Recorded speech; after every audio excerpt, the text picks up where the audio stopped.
8. internacionalna konferencija Sarajevo i svijet. U Sarajevu se krenula sa održavanjem, znači u ponedeljak.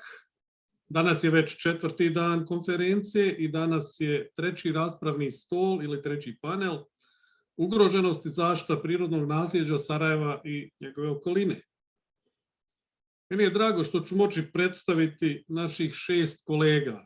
5 kolega će se javiti uživo, a 1 kolega je zbog odsutnosti molio da izvršimo snimanje i reproducirat ćemo, znači, njegovu prezentaciju.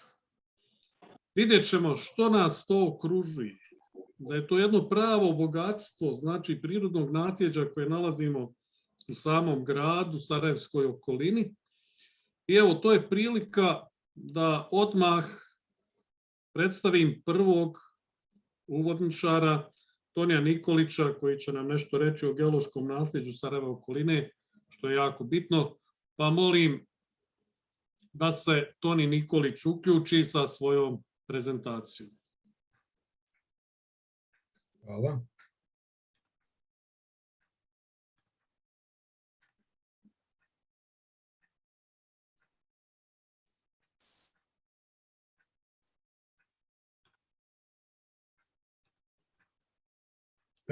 Nadam se da vidite prezentaciju. Da me čujete?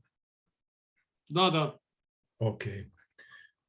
Ja ću samo nešto kratko reći o sebi. Znači, redovni sam uposlenik Federalnog zavoda za geologiju. Predajem na Građevinskom fakultetu Univerziteta Džemal Bijedić u Mostaru.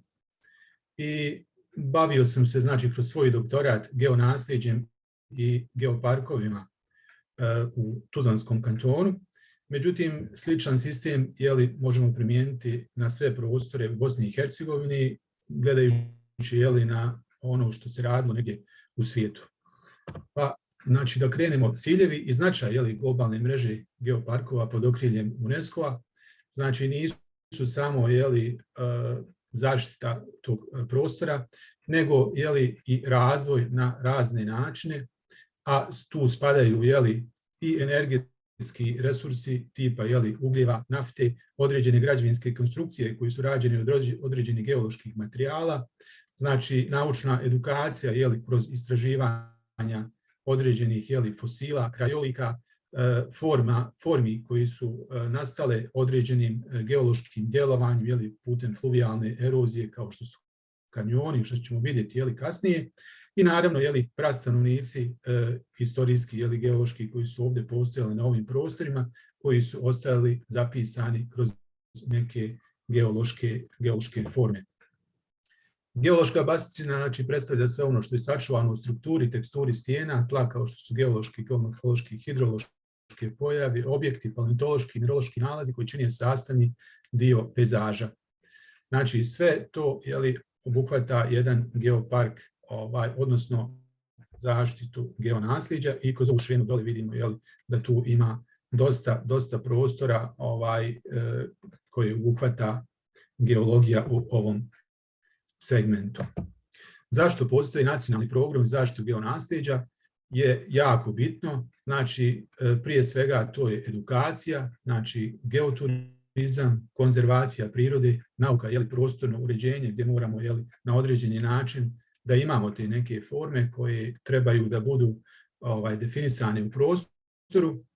S druge strane, štitimo okoliš, socijalni aspekt, da imamo taj određeni prostor, jednostavno da razumijemo kakvo bogatstvo imamo, i naravno iza toga stoji ekonomija, odnosno ekonomski razvoj tog prostora, odnosno lokalne zajednice koja uđe u takve programe.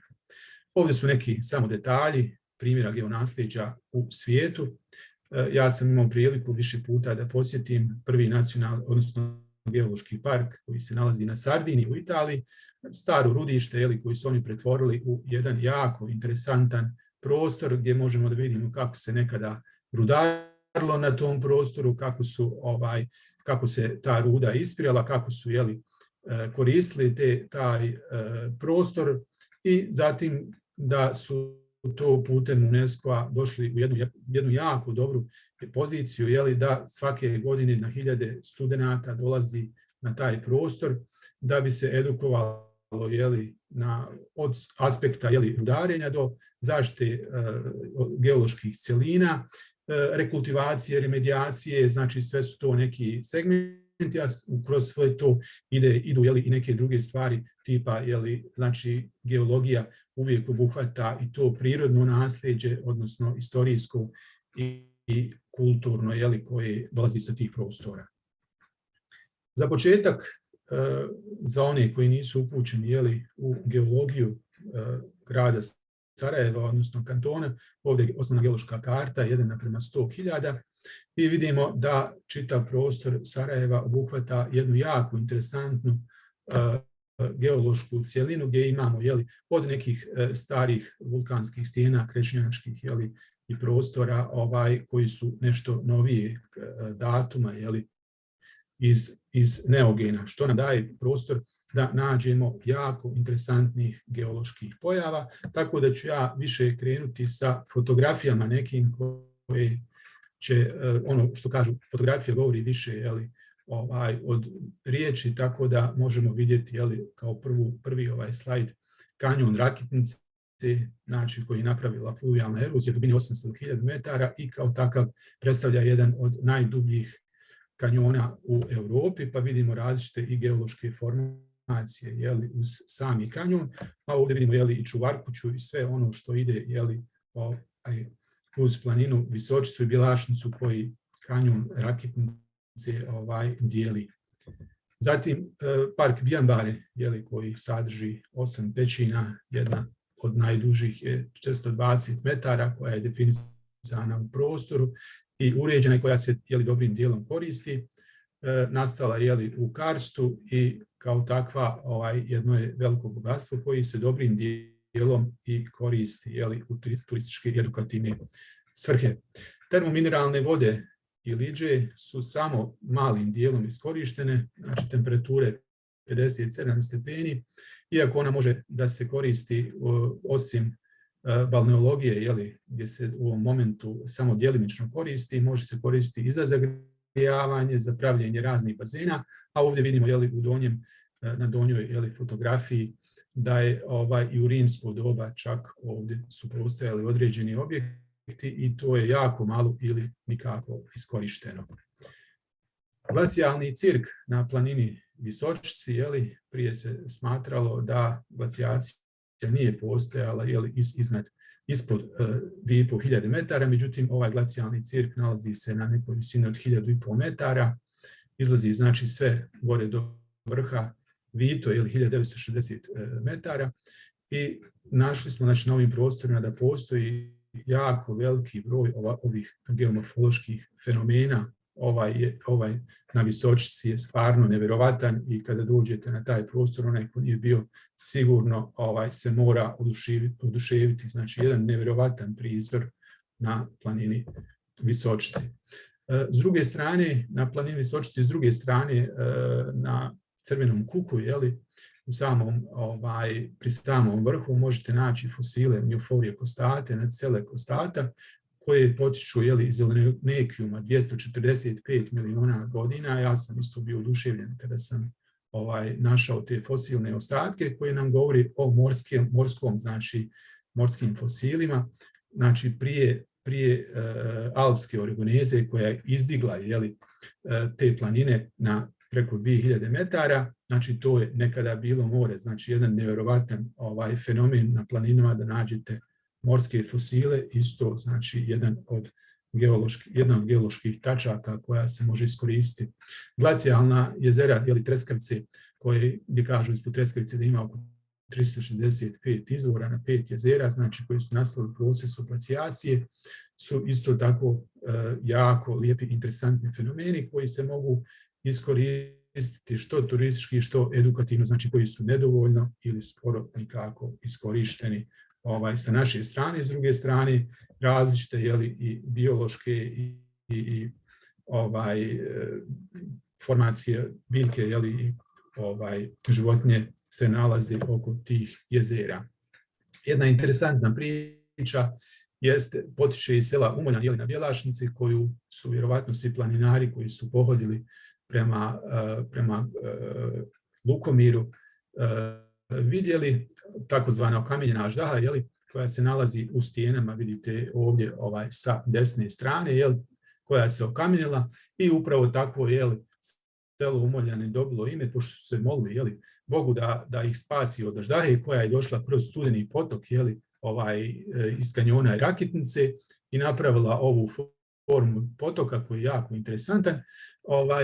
Ona se okamenila i zato tako je selo dobilo Umoljeno. U stvari razli se o rožnacima, odnosno tektonskim naborima koji se nalazi u ovim stijenama. Isto jedan geološki fenomen jako interesantan. Izvori na prostoru ispod Treskavice, u Ledićima su jako zanimljivi. Čak kažu da na Kusremovcu izvori imaju posebna ljekovita svojstva koji su ovim putem vjerovatno nedovoljno istraženi, ali znam da se u neko vrijeme održavaju neki proslave na tom prostoru i sigurno je da je taj prostor turistički neiskorišten. Onda na tom prostoru imate i stečke, u Ledićima pa imate slapove i jako, jako interesantnih historijskih detalja koji nisu iskorišteni. Tektonske aktivnosti na prostoru Visočice isto su jako, jako interesantne. Znači u doba kada je ovaj prostor u Trijasu bio labilan, formirali su se ovi nabori sa lijeve strane i vidite da je tu došlo do motanja. Možda je ovaj dole slučaj još interesantniji, gdje možete vidjeti ove nabore na tom prostoru koji su baš onako markantni. Na desnoj strani vidite rasjed koji nam govori o tektonici ovog prostora. Znači bukvalno na otvorenom profilu možete nevjerovatnu priču da stvorite šta se dešavalo u prošlosti na ovim prostorima. Vodopad Skakavac, sigurno svima poznat, u Nahrovu, visine 98 metara, pripada dinarskom području, nastao u karstu, bez tog smicanja koji nastao u karstu sigurno ne bi postojao ovaj prostor da nastanu ovi slapovi, ali oni su sigurno jako interesantni, a ono što je zanimljivo za biologe jeste divlji luk ili srijemoš koji se nalazi na ovom prostoru, tako da vjerovatno odgovaramo to područje visoke vlage ispod ovih slapova, da se tu nastani. Onda su tu karstna vrela rijeke Bosne, zatim Stojčevica, jako velike izdašnosti i ogromne infiltracije kroz pukotinske sisteme koji se nalazi ispod Bjelašnice i Igmana, da se infiltriraju i izlaze u vidu velikih slapova. To su isto jako interesantni hidrološki, hidrogeološki pojmovi. Što se tiče ciljeva, prikazane pozicije geoloških pojava treba da zadovoljavaju kriterije globalne mreže geoparkova UNESCO-a i kao takve mogu biti predmetom zaštite, edukacije i ekonomskog razvoja. To su neki detalji ako budemo se odlučili da apliciramo prema globalnoj mreži geoparkova UNESCO-a.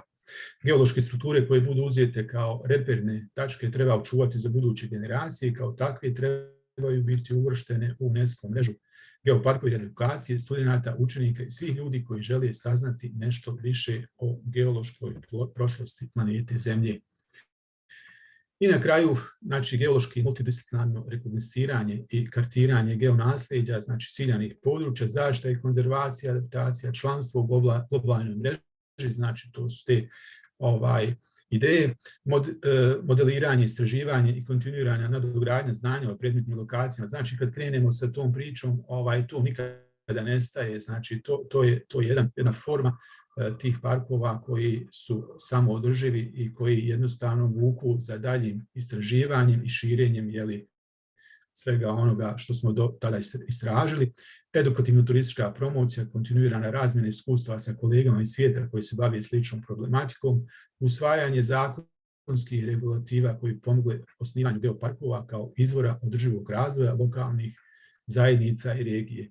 I ovdje samo nisam pomenuo, prije neki dan sam baš sa kolegom bio u kanjonu Misoče, koja pripada općini Ilijaš, koja se isto nalazi u kantonu Sarajevu, koja je jako interesantna, nevjerovatni profila. Tu imate čak gdje su te ceste ukopane u stijeni, tako da su u jednom momentu baš mislite da se nalazite negdje u Peru, ne možete da vjerujete to na 30 minuta samo od centra Sarajeva, nevjerovatni prirodni i geološki fenomeni. Evo, ja mislim da sam bio dovoljno brz i kratak, pošto je profesor ukazao da nemam puno vremena, pa sam htio što više fotografija da vam pokažem, ali svakako kogod bude od vas htio nešto više da nauči ili da ukaže nešto ako sam propustio, tu sam da razgovaram. Hvala. Hvala Toni, bilo je vrlo poučno. Moraš me odvesti da vidim Aždahu. Tražio sam je, nisam je našao.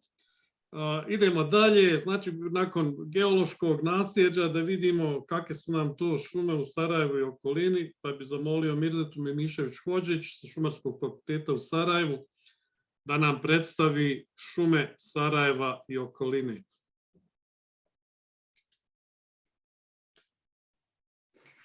Dobar dan, ja sam tu, čujete li me? Čujemo. Vidite prezentaciju? Vidi se. Dobro. Moje ime je Mirzeta Memišević-Hodžić i danas ću pokušati da kažem nešto osnovno od onih mnogobrojnih informacija koje bismo mogli iznijeti, a koje se tiču šuma u sarajevskoj okolini, sa akcentom na ugroženosti i zaštiti prirodnog nasljeđa, pa tako i šuma Sarajeva i okolini. Kad kažemo Sarajevo i okolina, pomislimo prvo na Sarajevsku dolinu, koju evo vidimo sa jedne strane sa područja Zmajevca prema samoj gradskoj urbanoj zoni, a sa druge strane vidimo pogled na Sarajevsku dolinu sa Hranisave, gdje usput desno vidimo i malo Bosanskog bora, odnosno Pinusa Heldrejhija. Kao što vidimo, Sarajevska dolina je okružena planinama, a planine su bogate šumama. Ako govorimo o vrstama šuma i šumskih zemljišta u kantonu Sarajevo, ja sam se odlučila, iako imamo više različitih izvora, ja sam se odlučila za nešto što je novijeg datuma, a to je procjena površina šuma u kantonu Sarajeva prema 4. nivou nomenklature korin zemljišnog pokrivača, koji su radili autori sa Šumarskog i nekih drugih fakulteta, gdje možemo vidjeti u posljednjoj ćeliji u tabeli da je 62,6% površine kantona Sarajevo prekriveno šumama. Tako da možemo razbiti onaj mit da Sarajevo nema mnogo šuma. Sarajevo ima šuma i ima između ostalog i kvalitetnih šuma.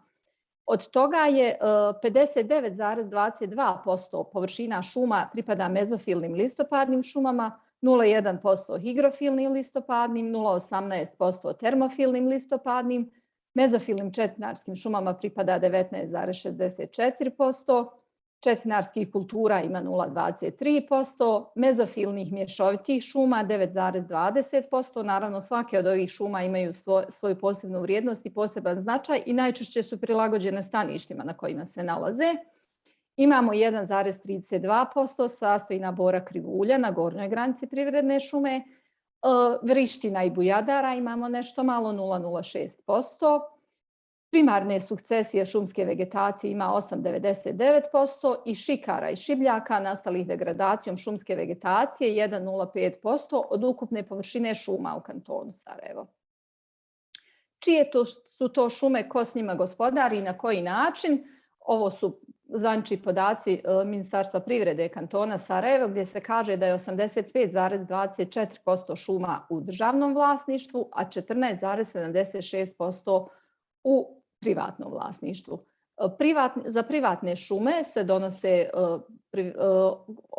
šumsko-gospodarske osnove za privatne šume po općinama i za provedbu takvih osnova odgovorna je kantonalna uprava za šumarstvo, odnosno za nadzor nad provedbom, dok državnim šumama gospodari kantonalno javno preduzeće za gospodarenje državnim šumama Sarajevo šume, koje od 2018. godine ima certifikat FSC koji potvrđuje da se šumama gospodari na održiv način, te naravno gospodare šumama na osnovu srednjoročnih 10-godišnjih planova gospodarenja, takozvanih šumsko-gospodarskih osnova, i jednogodišnjih planova gospodarenja, odnosno izvedbenih planova.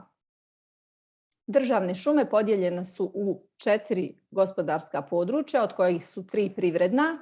To su Igmansko, Trnovsko i Gornje Bosansko i Bistričko područje koje se u stvari naziva van privredno šumsko područje.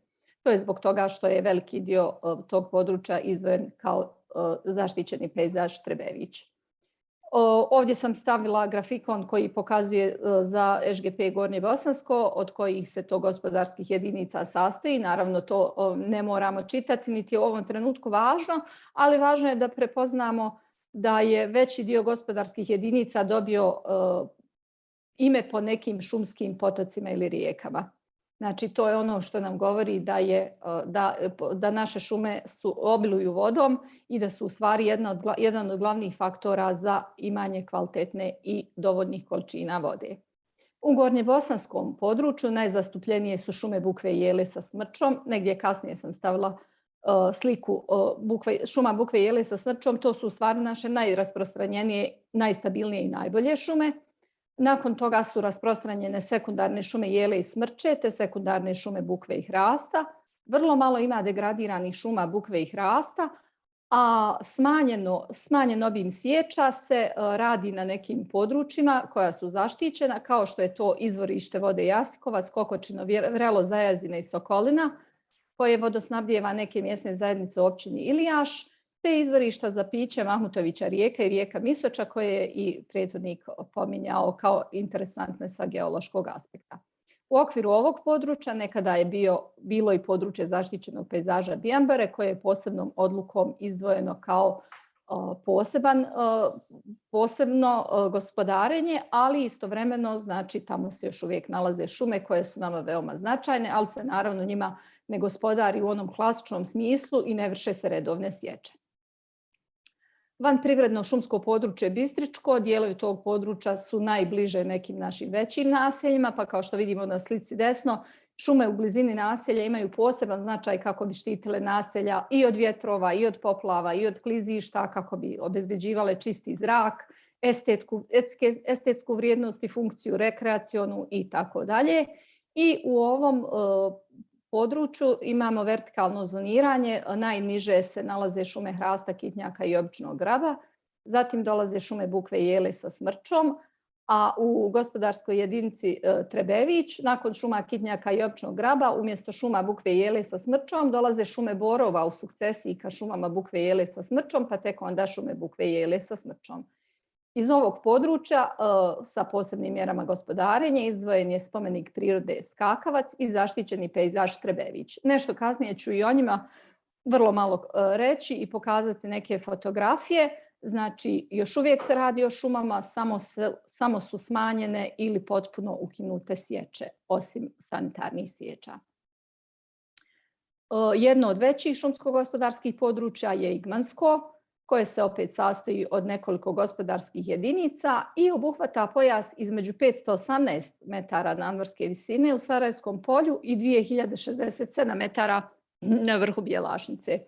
Ova slika desno je tu negdje preko 2000 metara. Prema vertikalnom zoniranju imamo šume hrasta, kitnjaka i običnog graba, zatim šume brdskog pojasa, šume bukve i jele, onda šume bukve i jele sa smrčom, subalpinske bukove šume i klekovinu krivulja koja je prikazana na slici. Igmansko područje je naravno još interesantno zbog tog mrazišnog područja, koga se sjećamo po pričama iz Drugog svjetskog rata. Ovdje lijevo je znači mrazišna smrča na Velikom polju na Igmanu. Desno je također veliko polje koje je veliki u stvari rekreacioni centar, posebno tokom zimskih mjeseci. Po čemu je još karakteristično Igmansko šumsko-gospodarsko područje, tu je predloženo izdvajanje prašumskog rezervata u odjelu 106 gospodarske jedinice Igman, Ravna vala, koje nam je svima manje više poznato, te također, što je manje poznato, odjela 145 gospodarske jedinice Igman, što je prijedlog Akademije nauke i umjetnosti Bosne i Hercegovine. Predložena je također zaštita više izvorišta vode za piće. Zatim postoje prijedlozi da se izdvoje lovno-uzgojni i zaštićeni rezervati za razne vrste divljači. Vjerovatno će neki od narednih govornika više govoriti o tim rezervatima. Predloženo je izdvajanje površine oko olimpijskih objekata i šuma namijenjenih za odmor, opće obrazovanje, turizam i tako dalje. Ovdje je u stvari javno preduzeće Sarajevo šume stavilo tablu prašumu, iako nije zvanično izdvojena, a ovdje je desno jedna od klasičnih fotografija iz prašume, jel tako? Tu je. Prašuma služi kao vrlo značajan objekat za nauku i praksu. Ovdje lijevo na slici imamo goste iz projekta Life Gen Mon, a također na šumsko-gospodarskom području Igmanskom, ali i na nekim drugim područjima imamo podignute eksperimentalne plohe za istraživanja. Ovdje desno je test provenijencije Douglazije u Rakovici. Igmanskom također pripada i hranisava. Vjerujem da će profesorica kad bude govorila o endemskim biljkama također govoriti o Bosnian pine, jel tako, bosanskom boru, koji mi zovemo munika, a ja uporno insistiram da je zovemo bosanski bor, zato što je tako, i međunarodno ime joj je takvo. Znači ovdje su obronci hranisave sa primjercima munike, a ovdje je uvaženi profesor Baljan sa nekim od impozantnijih stabala ove vrste. Ostalo nam je još šumsko-gospodarsko područje Trnovsko, u kojima se na najnižem vertikalnom dijelu nalaze šume hrasta, kitnjaka i običnog graba, slijede brdske šume bukve jele sa smrčom, zatim subalpinske šume bukve, što je prikazano na slici desno, i ovdje upravo obzirom da treba da govorimo i o ugroženosti, ovdje vidimo i posljedice nekog požara, tako da je naravno i požar jedan od faktora koji ugrožavaju sve šume u našoj zemlji, pa tako i ove. I idu šume bora krivulja i u ovom području nemamo šume sa posebnim ograničenjima, osim što naravno moramo gospodariti njima po principima koji podrazumijevaju održivo gospodarenje. Na slici lijevo nalaze se brdske šume bukve, a na slici desno šume bukve jele sa smrčom, tipičan jedan primjer sa Igmana, ali sve šume bukve jele sa smrčom izgledaju manje ili više tako. Time sam ukratko rekla ono administrativno kako su uređene šume i kako se njima gospodari. Dakle, ako imamo FSC certifikat, to znači i mora da znači da gospodarimo njima kako treba. Isto tako, iz površina šuma izdvojena su neka područja kao što je spomenik prirode Skakavac, zaštićeni pejzaž Bijambare, spomenik prirode Vrelo Bosne je i ranije bilo izdvojeno, zaštićeni pejzaž Trebević i zaštićeni pejzaž Bembaša. Njima upravlja kantonalna javna ustanova za zaštićena prirodna područja, koja isto tako sigurno ima i godišnje i dugoročne planove kako se time gospodari i sigurno je kontrolirana i sigurno mora da se pridržava svih principa održivosti i zaštite prirode. Vidjeli smo i kod prethodnog govornika, vidjet ćemo i kod mene. Znači, ovo su neki od bisera zaštićenih prirodnih područja kantona Sarajevo, vodopad Skakavac. Vidi se da je neodvojivi dio šume i da bi uništavanjem šume bilo uništeno i ovo bogatstvo, kako vodno, tako i geološko. Ovo su isto tako neke fotografije sa Vrela Bosne koje pokazuju da bez vrsta drveća, odnosno šumskih vrsta, sve ovo niti bi izgledalo tako, niti bi se moglo održati takvim kako je. Slika sa zaštićenog pejzaža Bijambare, osim ove slike gore desno, koja prikazuje geomorfološku građu, vidimo da je to neodvojivi dio šume i da uništenjem bilo koje ili ugroženošću bilo koje od komponenata bile bi ugrožene i sve ostale komponente. Također još neke slike sa zaštićenog pejzaža Bijambare, zaštićenog pejzaža Trebević. Već na Trebeviću vidimo malo prekomjerne izgradnje. Namjerno nisam htjela stavljati slike sa Bjelašnice, zato što želim da slike koje šaljem budu lijepe, a poruka će biti takva kakva će biti. Ovo su također slike zaštićenog pejzaža Bembaše, a poruka je ova slika. Ako zaštićena prirodna područja, odnosno kantonalna javna ustanova za zaštićena prirodna područja, gospodari onako kako treba, ako kantonalno javno preduzeće Sarajevo šume gospodari šumama onako kako treba, zašto voda na Vrelu Bosne nije za piće? Time bismo se trebali svi pozabaviti i šira društvena zajednica se treba pozabaviti time šta znači kantonalna javna preduzeća su odgovorna kantonalno javno preduzeće za gospodarenje zaštićenim područjima je odgovorno za ovaj dio. Ali voda ne nastaje tu. Ona odnekud dolazi. Zašto dolazi prljava voda na vrelu Bosne i koja nije za piće? Šira društvena zajednica bi se trebala pozabaviti ovim pitanjem, a lično mišljenje je i mišljenje mnogih je da je prekomjerna izgradnja na planinama uzrokovala mnoge probleme, između ostalog i ovaj problem s kojim ja završavam ovu prezentaciju. Zahvaljujem se na pažnji i naravno ako imate pitanja, rado ću odgovoriti. Hvala Mirzata, mislim da je ovo bilo jedno jako lijepo predavanje da nam pokaže znači čitavo bogatstvo šuma, čitav taj diverzitet šuma na području kantona Sarajevo. Mislim da smo saznali neke nove stvari, čak sam i ja saznao neke nove stvari, naročito gledajući tvoje slike, čak i one koje su nastale zajednički i mislim da ćemo ih morati ponoviti znači u narednom periodu. Slažem se. Treći uvodničar je profesorica Dubravka Šoljan, redoviti profesor Prirodno-matematičkog fakulteta u mirovini. Ona je vrsni poznavalac endemske flore u okolini Sarajeva. Te ja molim da nam predstavi znači svoje predavanje endemske vrste u Sarajevskoj okolini. Biće to nešto veoma interesantno. Ja sam gledao malo ranije tu prezentaciju. Stvarno izvrsna. Kad tu vidimo s čime raspolažemo, onda nam bude znači sve to mnogo jasnije. Znači zašto moramo to da sačuvamo. Izvolite profesorice. Hvala lijepo. Možda par riječi da se predstavim. Profesorica sam Prirodno-matematičkog fakulteta od 2013. godine u mirovini. Ali eto, opet je bila prilika da se ne miruje i vrlo sam se rado odazvala profesoru Balijanu koji me zamolio za ovo predavanje pod naslovom Endemične biljke planina oko Sarajeva. Ja sam cijelu prezentaciju dvojezički pisala, eto i zbog internacionalne konferencije.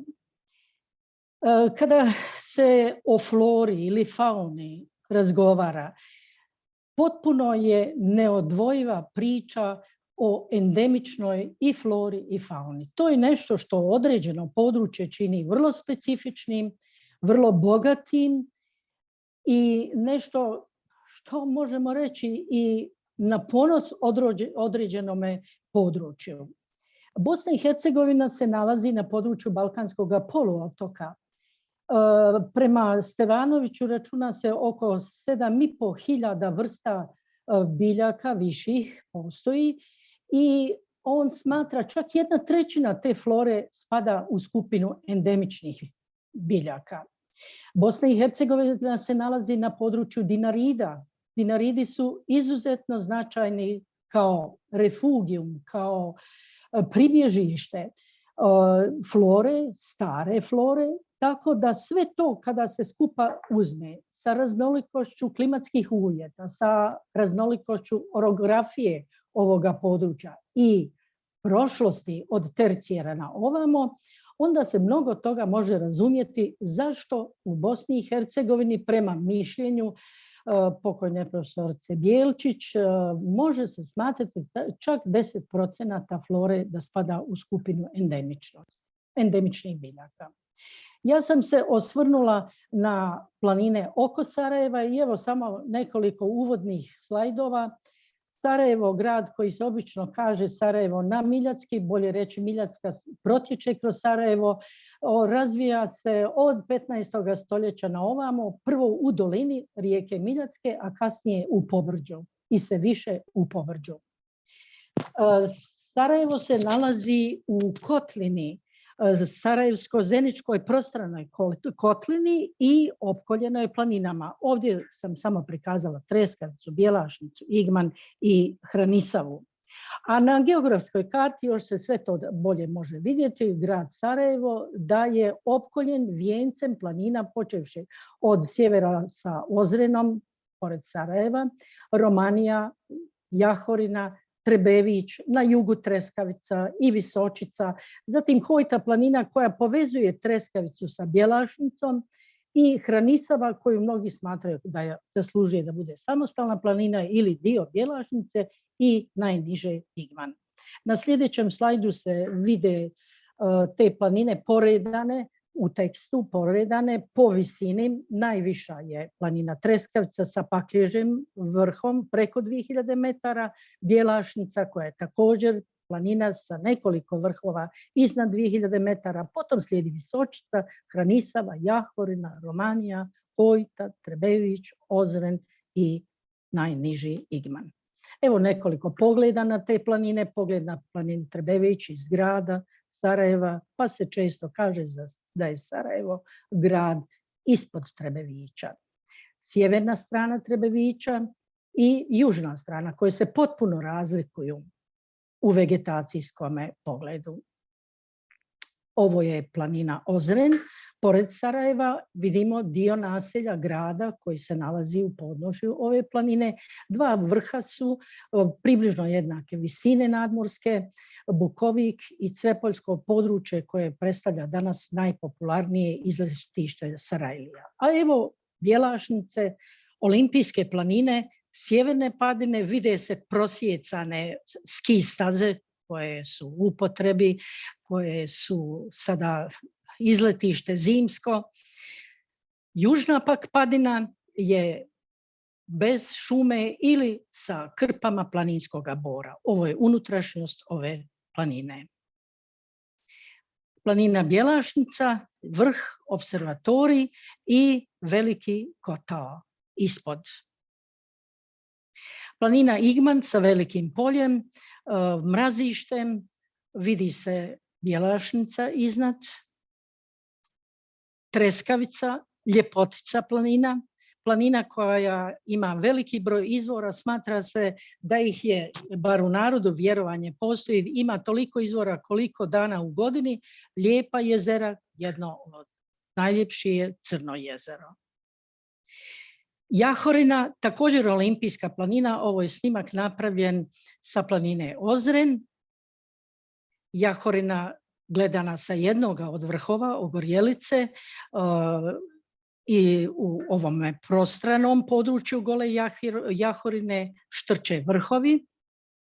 Romanija planina posmatrana sa Trebevića i Visočica planina, malo prije je kolega rekao ovdje jedan cirk, vrh jedan, džamija je viši vrh, a ovo je vrh Vito.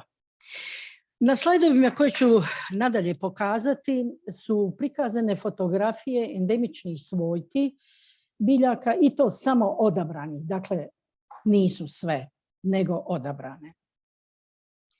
Uz svaku fotografiju bit će prezentirani podaci, znanstveni nazivi, sinonimi, naziv porodice, domaći, narodni naziv, također za mnoge i engleski nazivi, vrijeme cvjetanja, staništa, rasprostranjenost, to jeste nazivi planina oko Sarajeva na kojima se susreću endemične svojte i naziv grupe endema kojoj pripada. Uz sve to dati su također velikim crvenim slovima naznačene kategorije ugroženosti ovih vrsta korištenjem IUCN red liste kategorija. I sada slijedi prezentacija tih odabranih svojti. Evo već je pomenuta ova prekrasna četinarska vrsta munika, bjelokori bor, kako se zove, a kao što je kolegica ispred mene rekla, a slažem se, trebalo bi ga češće koristiti i naziv bosanski bor, tako ga i na engleskom jeziku i zovu, Bosnian pine, vrsta koja je zanimljiva sa više aspekata. U prvom redu to je endemični tercijerni relikt središnjeg zapadnog dijela Balkanskog poluotoka, dakle rasprostranjen je od Bosne i Hercegovine sve do Albanije, Grčke i Bugarske, ali postoji i eksklava na Apeninskom poluotoku u regijama Kalabrija i Bazilikata. Na tom području se nalazi nacionalni najveći talijanski park, Parco Nazionale Polino, na planini istoimenoj, i njihov ponos je jedna munika koja je više od 1230 godina stara. Čak u logo ovoga parka nalazi se crtež munike. Zanimljiva nam je ova vrsta i u ovoj cijeloj priči o endemima planina oko Sarajeva, što se krajnji, najzapadniji dio cjelokupnog areala ove vrste nalazi na planini Hranistavi. Bjelokorik bor je dobio i naziv po tome i sinonim je Pinus leucodermis, što su mlade grane sivo-bijele. Ovdje je prikazana grupa muških cvatova, češer koji je sasvim zreo i nezreli češer i prekrasna korast starih debala u vidu pločica, podsjeća na pancir, pa i njemački naziv za ovu vrstu je pancirbor. A sada prelazimo na jednu zeljastu biljku iz porodice karanfila, Caryophyllaceae, to je Zentnerova pušina, biljka koja je endem dinarida, nalazi se na livadama, na krečnjačkim i serpentinskim stijenama u subalpinskom i alpinskom vegetacijskom pojasu. Ova slika pokazuje Silene zentneri, jednu populaciju jako lijepu na Ozrenu kod Sarajeva.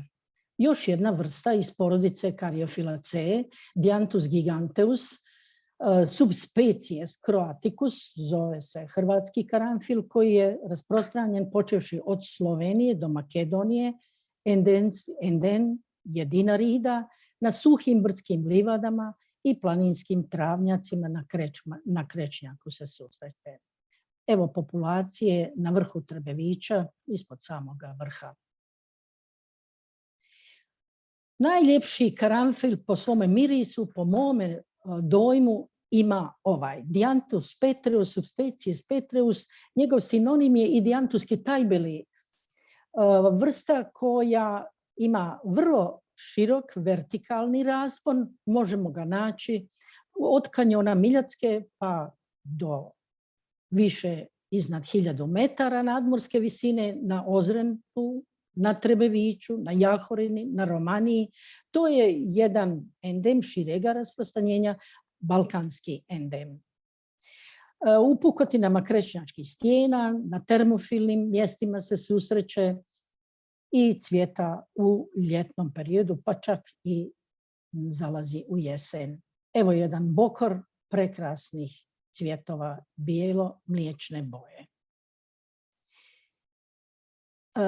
Minuarcija je klandestina, koju često i zovu tako kao posebna vrsta, je zastupljena na kamenitim policama i u subalpinskom i alpinskom pojasu.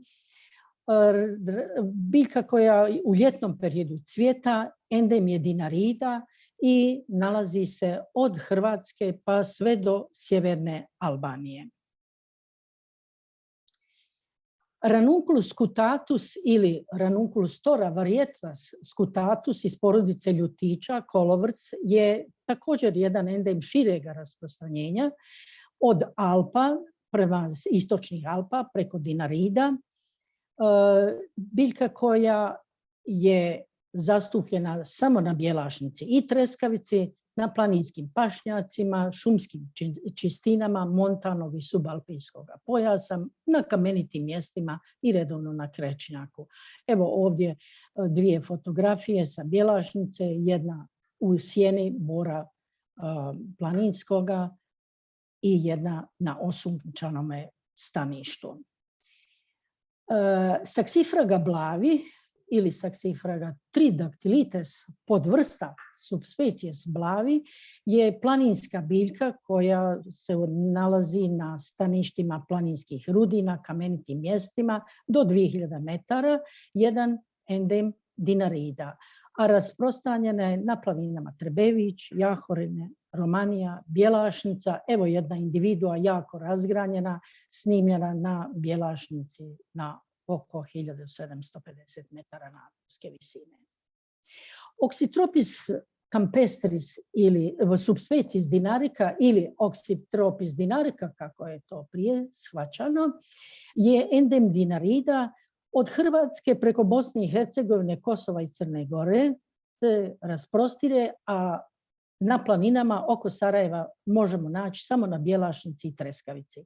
Na planinskim rudinama, na Krečnjaku, subalpinskom i alpinskom pojasu, heliofilna, kalcifilna biljka i gotovo ugrožena. Na Bjelašnici, pri samome vrhu snimljena. A sad dolazimo do jedne prekrasne biljke, Viola elegantula, koja takvo ime i zaslužuje, jer je to jedna lijepa ljubičica iz porodice ljubičica sa livada montanog subalpinskog pojasa, redovno na dubljim tlima, heliofit je i rasprostranjena je na većini planina oko Sarajeva. Endem je dinarida. Na ovome slajdu će se moći odmah uočiti da boja cvijeta jako varira i Beck je opisao i nekoliko formi. Formu sa ovako ljubičastom bojom, bijelom, skoro žutom bojom, bikolor, dakle jako varijabilna što se tiče boje. Ovo je jedan lijepi ugođaj vidjeti ovakvu jednu populaciju Viola elegantula na Bjelašnici, pored jednog sela Gradina, to su Katuni. Viola Zoysi je također iste ove porodice.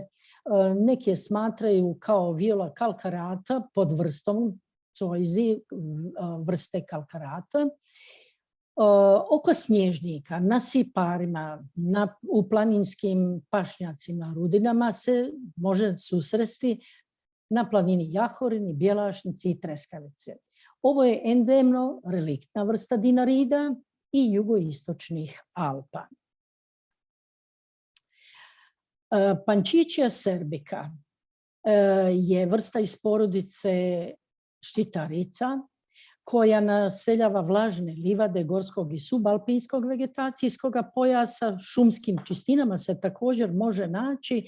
Endem je dinarida, rasprostranjena od Bosne i Hercegovine sve do Albanije. A evo opet jedne, ja kažem, ljepotice, jer cvjetovi su zaista tako lijepi. Gentiana dinarica. Beck je opisao ovu vrstu, poznati botaničar, odličan poznavatelj bosansko-hercegovačke flore. Vrsta koja je sa planinskih rudina na plitkim karbonatnim tlima i ovdje ćemo naglasiti da je locus classicus, dakle individue na temelju kojih je Beck opisao ovu vrstu, nalaze se na planini Hranisavi. Endem je dinarida i sa disjunkcijom na Apeninskom poluotoku. Dakle, opet jedna vrsta koja je živi svjedok povezanosti Apeninskog poluotoka i Balkanskog u prošlosti.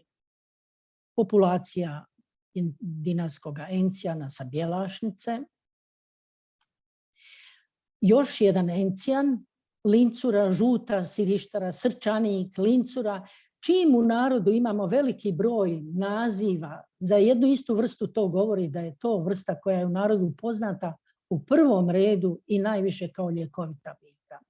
Gentiana lutea subspecie Symphyaandra, Murbeck ju je čak izdvojio kao posebnu vrstu, susreće se na pašnjacima, među stijenama, rubovima šuma, najčešće u subalpinskom pojasu. I to je endemična podvrsta jednoga dijela dinarida.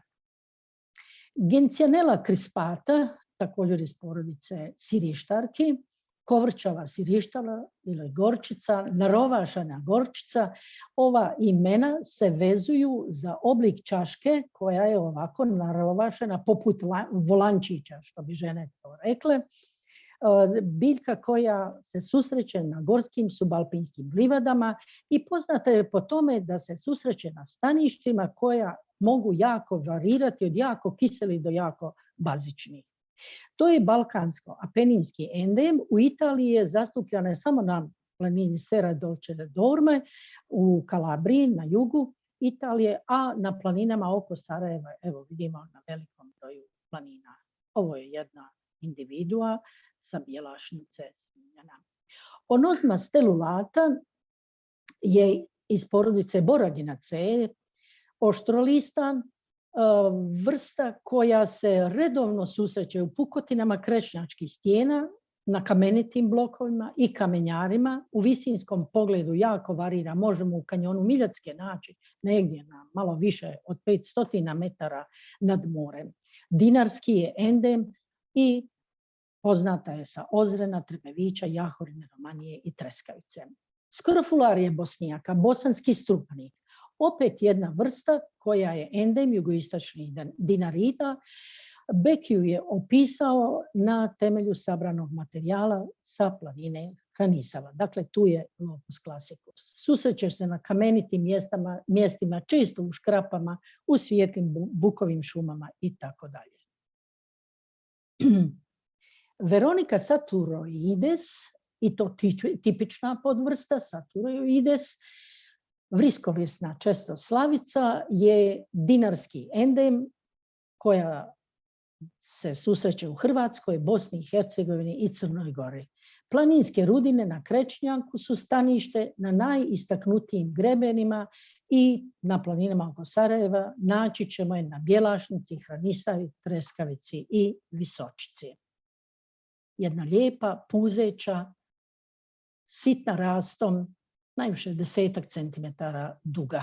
Ne kažemo visoka, nego duga. Pedicularis hermaniana je malijeva vrsta, opet jedna vrsta čiji je locus classicus na planinama oko Sarajeva, na Ozrenu. Mali je sabrao na Bukoviku prema Vogošći kod Sarajeva. Opisao je tu endemičnu vrstu koja je vezana za Balkanski poluotok, a sa središnjim rasprostranjenjem na dinaridima. Mezofilne i vlašne livade, rubovi šuma, šumske progale u montanom i subalpinskom pojasu su staništa ove biljke. Plantago reniformis je biljka iz porodica trputaca ili bokvica, bubrežasta bokvica koja je dobila ime po bubrežasta i reniformis po obliku lista koji podsjeća na bubreg, sa biljka koja je vezana za planinske torove i pašnjake, subalpinske livade i šume i to na višim nadmorskim visinama. Locus classicus je opet Hranisova planina, Bekiju je opisao, profesor Slavnić je više radova posvetio ovoj biljci i zanimljivo je on pokazao da se areal Plantago reniformis, koji je znanstveni naziv ove vrste, poklapa dosta sa Pinus heldraichi. Endem je dinarida, a na planinama oko Sarajeva naći ćemo na Jahorin, Bjelašnici, Hranisavi i tako dalje. Ovo je jedan snimak koji sam napravila na Hojti uz planinarski put negdje na visini od 1500 metara u punome cvatu Plantago reniformis. Skabioza leukofila iz češljugovine porodice Dipsaka C je endem dinarida, rasprostranjena na Ozrenu kod Sarajeva, Trebeviću, Jahorini, Romaniji, Igmanu, dakle većini ovih planina koje okružuju Sarajevo. Evo je na Bjelašnici. A skabioza paksilinifolija, kamenica, busenasta, udovičica i još niz naziva ima. Ova vrsta je endem većega dijela dinarida, počevši od Slovenije do Crne Gore, opet sa jednom eksklavom na Apeninskom poluotoku u regijama Abruzzo i Lazio. Opet ista priča, jedan živi svjedok o povezanosti u prošlosti dalekoj od dvaju poluotoka Apeninskoga i Balkanskoga. Na Visočici planini ona često može biti vrlo brojna, tako da dominira u vrijeme cvjetanja. Skabioza Knaucia sarajevensis je endemična vrsta koja se susreće u Hrvatskoj, Bosni i Hercegovini i Srbiji. Dakle, endem dinarida. Locus classicus je planina Trebević. Bekiju je opisao na osnovu sakupljenih individua sa Trebevića negdje na 1200 metara nadmorske visine. A sada prelazim na porodici Campanula C, zvončiće. puzavo zvonce, modro, lopatolisto zvonce, Edreanthus serpilifolius. Rod Edreanthus je izuzetno zanimljiv, stoga što je to cijeli rod koji je vezan za Balkanski poluotok i najviše za Dinaride. 4 čak monografije su vezane za ovaj rod, Wettstein, Janhen, Beck i 4. koju je objavio 1974. godine profesor Lakušić. Stavovi o pojedinim vrstama su vrlo različiti, ali nekako ova vrsta je stavovi su dosta ujednačeni, da je to endem Dinarida rasprostranjen u Hrvatskoj, Bosni i Hercegovini, Crnoj Gori do Albanije. Oko snježnika se nalazi na planinskim rudenjama, pukotinama, stijena i tako dalje. Evo jedne negdje ispod samoga vrha individue snimljene na bjelašnici. Kažem, rod Edreanthus, koji se i vrlo intenzivno sve do dana današnjega istražuje i pronalaze se nove stvari, je rasprostranjen i na Apeninskom poluostrvu. Profesor Lakušić je smatrao da ove populacije koje se nalaze na Apeninskom poluotoku i one koje se nalaze na Balkanskom poluotoku ne pripadaju vrsti Edreanthus gramminifolius ili širokolisnom zvoncu, kako ga zovemo, nego ove balkanske vrste treba izdvojiti. Dosta postoji različitih stavova o tome. Profesor Lakušić je čak 24 vrste izdvojio, za razliku od Janhena koji je 12 vrsta izdvojio. I u listama flore sada važeće evropsko-mediteranske vrsta profesora Lakušića Edreanthus jugoslavicus koji je on izdvojio i sa njom još niz drugih se stavljaju pod znak upita. No, pokazat će dalja istraživanja koliko je profesor Lakušić imao prava. Inače, moj dragi profesor, koga ne mogu zaboraviti jer sam od njega jako puno naučila. Achillea abrutanoides je biljka iz porodice glavočika, endemična vrsta Balkanskog poluotoka. Još jedna vrsta iz porodice glavočika Amphoricarpus autoriatus, subspecies, tipičan autoriatus. Susreće se u Bosni i Hercegovini i Crnoj Gori, dakle endem je Dinarida, u pukotinama karbonatnih stijena subalpinskog i alpinskog vegetacijskog pojasa.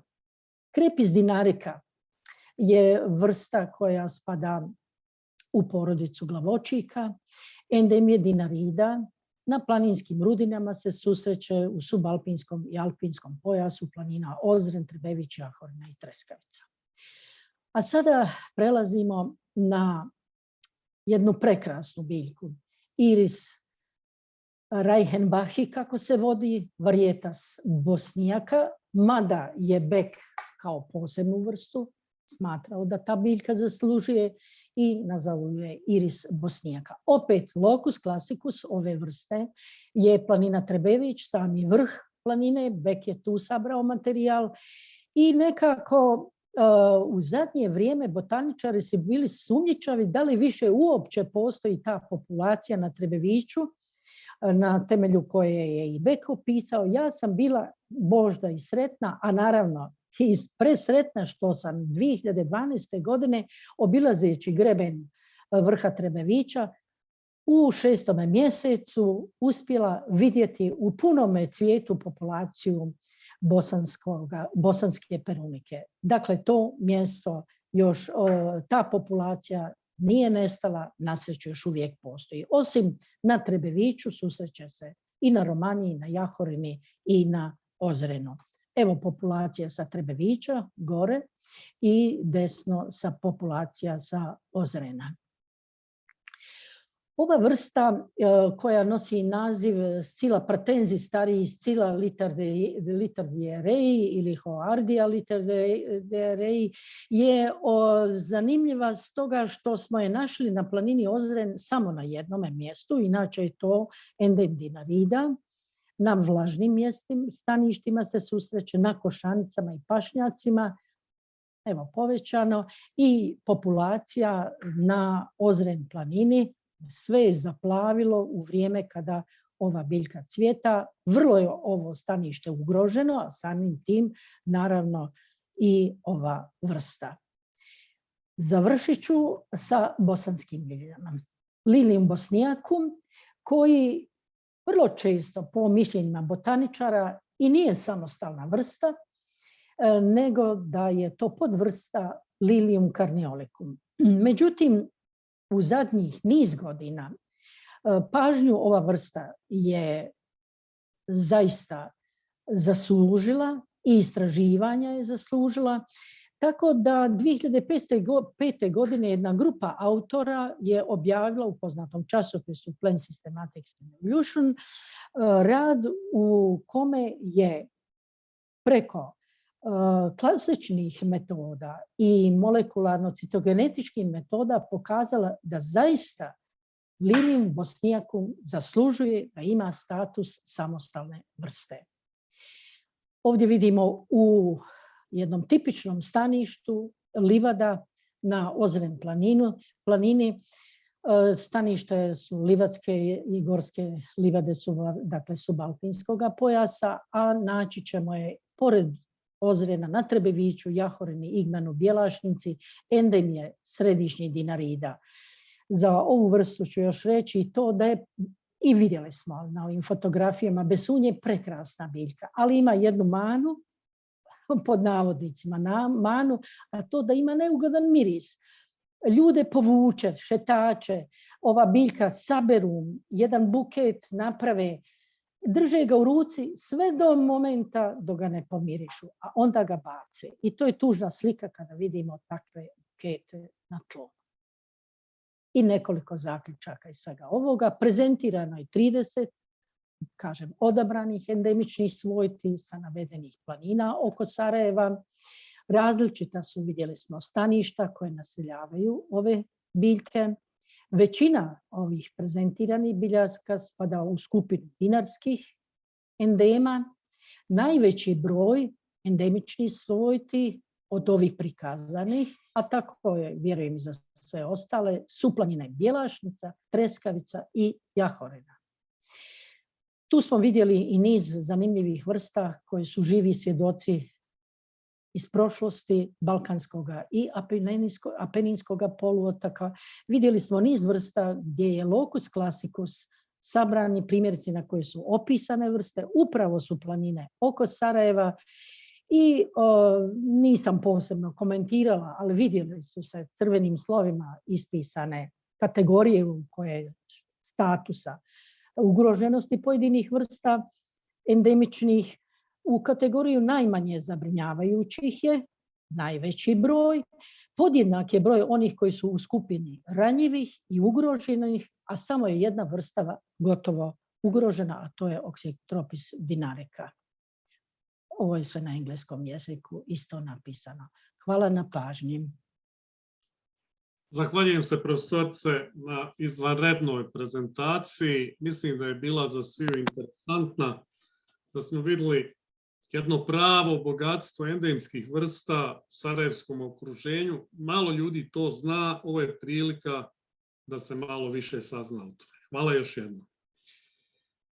Sljedeće su ptice Sarajeve okoline, pa bih zamolio Nerminu Sarajlić da se uključi, da vidimo njenu prezentaciju, da vidimo kakvih ptica sve imamo u Sarajevu i okolini. Može, i kakvih, nažalost, više nemamo. Dobar dan. Znači, ja jako brzo pričam, tako da ću se truditi da kažem što više, da bi nekako govorile otprilike isto vremena kao što su govorili prethodni izlagači. Znači, što se tiče ptica Sarajeva i okoline, prvi podaci o, inače, ornitofauni ovog područja, ali i Bosne i Hercegovine, prikupljeni su krajem 18. vijeka, znači kada je na ovo područje došao dr. Otmar Reiser, koji je radio kao kustos u Zemaljskom muzeju Bosne i Hercegovine.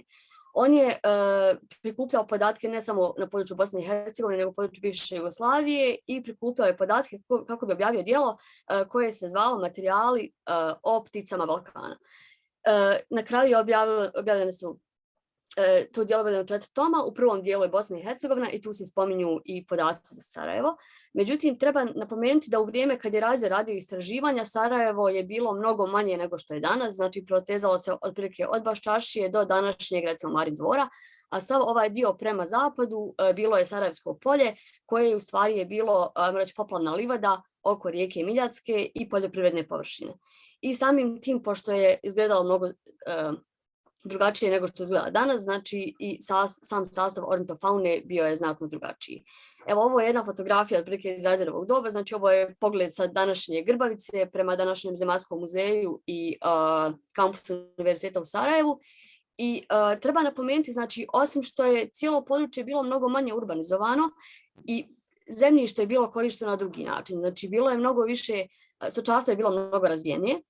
I za razliku od danas, ako se desilo da je neka od tih ovaca, koza ili krava uginula, mogli su je ljudi ostavljati sa strane, onako na livadi, što je u stvari pogodovalo životu nekih vrsta ptica, konkretno lešinara.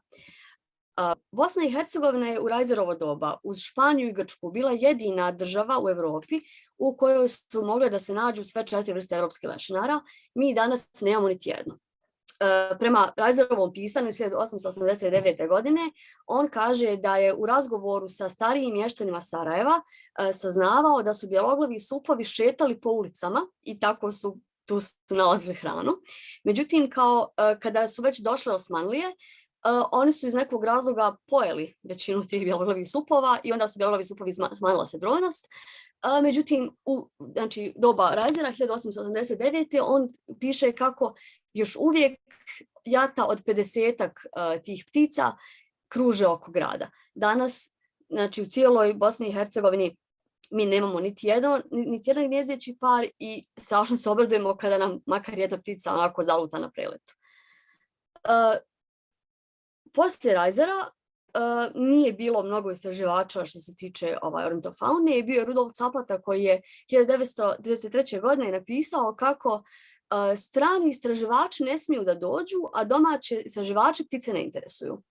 Tako da u tom periodu nekako nije bilo podataka, sve dok se nije pojavio doktor Svetoslav Obratil, koji je, iako je živio u Sarajevu, nije mnogo radio istraživanja u Sarajevu i okolini, nego su ga više interesovala močvarna područja Hercegovine i sjeverne Bosne.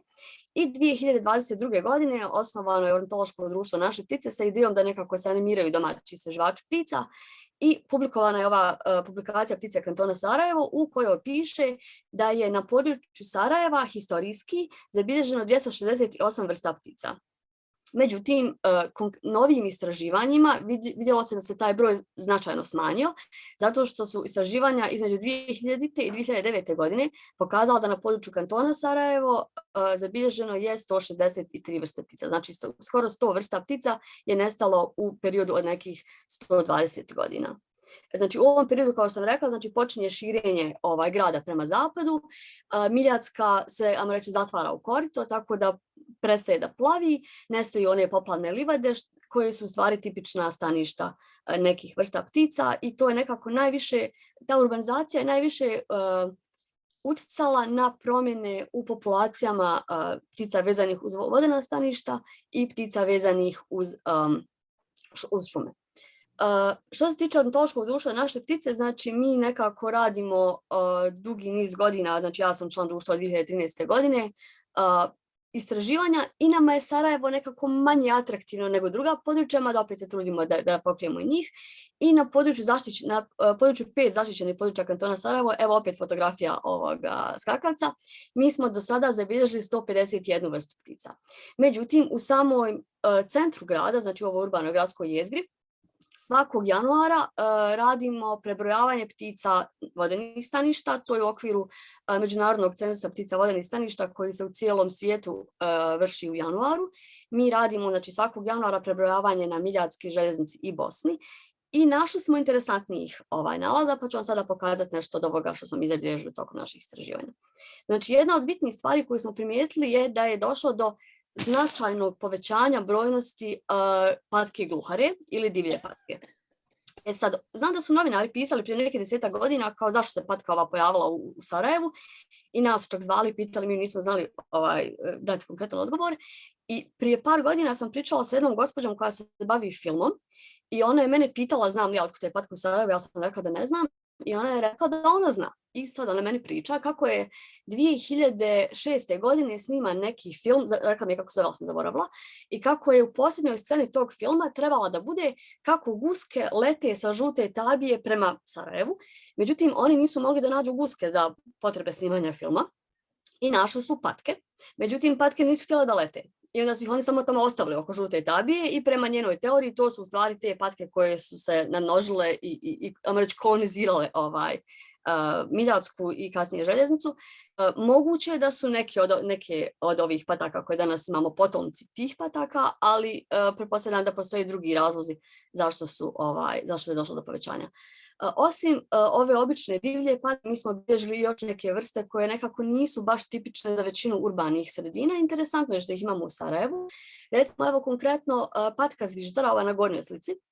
Fotografija je loša, ali namjerno nisam htjela stavljam bolje, ovo je baš ta dokazna napravljena telefonom, je zabilježena tokom zimskog brojanja ptica na Čengić vili, a na donjoj slici je Ajtijan Roka ili patka njorka, koja je dugo vremena bila kritično ugrožena i vrsta zbog koje je Park prirode Hutovo blato dobio status od međunarodnog značaja za ptice. Mi smo je zabilježili na Wilsonovom šetalištu, na Miljacki, na Wilsonovom šetalištu, tamo kod hotela Bristol. Bila je samo jedna i poslije toga je nismo vidjeli, ali moguće da će nam se opet pojaviti.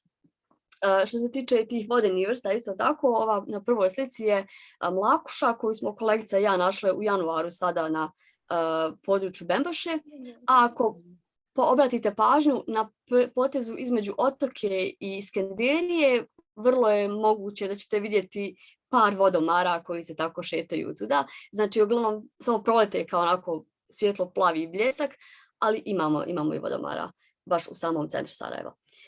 Još neke vrste koje su zabilježene u posljednjih par godina koje nekako prije nisu bile vezane uz Miljadsku, otkako je Miljadska postala vrlo urbana rijeka. Prva je patka lastarka, ovo isto iz januara ove godine sa Čengić vile, i ova druga je siva čaplja. Jedan gospodin iz Francuske ima blog koji se zove Birds of Sarajevo i on često tu objavljuje fotografije ptica koje bilježi u Sarajevu i okolini i on je našao jednu sivu čaplju oko Skenderije koju sad nekako onako postala zvijezda, ima je i na portalima, zovemo je Čaplix.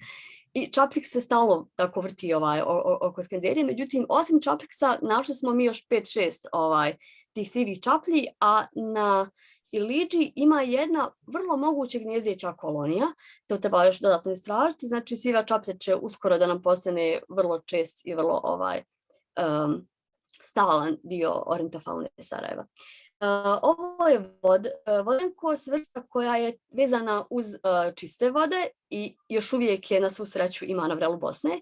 Mada nekako je počela sad, da li se ona širi ili je voda postala čišća, to ne znamo, ali ovo je fotografija sa željeznice, koja nekako nije baš najčišća rijeka, ali eto, par vodenkosova smo našli na željeznici. Isto tako, zbog promjena u Sarajevu, znači urbanizacije, jedna grupa ptica koje su stradale, za koje je došlo do smanjenja brojnosti, su dupljašice.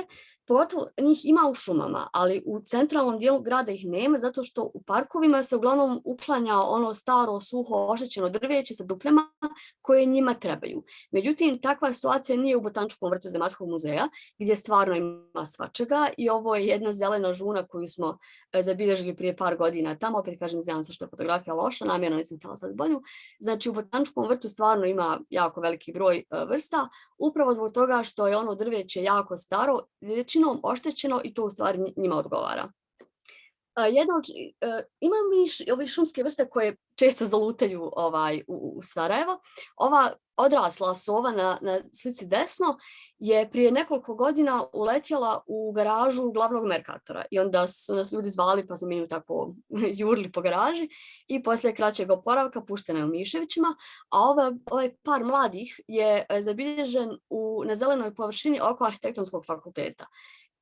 šumske sove znaju zalutati u gradove, većinom zbog traženja hrane, ali nekako je bio jedan period kada smo ih stalno viđali, kada su nam ljudi stalno dojavljivali da ih ima.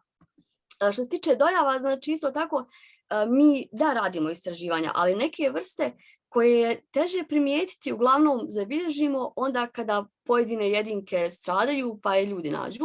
Ovo na prvoj slici je leganj ili Caprimulgus europeus koji je prošlog ljeta zabilježen na Lipašinom polju, a na drugoj slici je velika ušara koja stvarno ne zalazi u gradske sredine. Ona je bila na Baščaši na Lifakovcu. Ptica je bila u jako lošem stanju i odnijeli smo je veterinaru, međutim ispostavilo se da je bila jako anemična, zaražena parazitima, tako da nažalost ona nije preživjela za razliku od ovog Caprimulgusa koji je tako sad sretan poslije kraćeg oporavka odletio. Isto tako zanimljivo je spomenuti znači, da čak u najurbanizovanijim dijelovima grada, znači ovamo od Lipašinog polja do Obrinje i Grbavice, gnijezde neke vrste grabljivica. Ovo na prvoj slici su dvije male vjetruške koje su nađene na Lipašinom polju, ispali iz gnijezda. Isto nakon kraćeg oporavka su puštene, a jedno gnijezdo je čak bilo na tornju avaza. I tu je bila kamera pa sam mogla direktno pratiti šta se u gnijezdu dešava.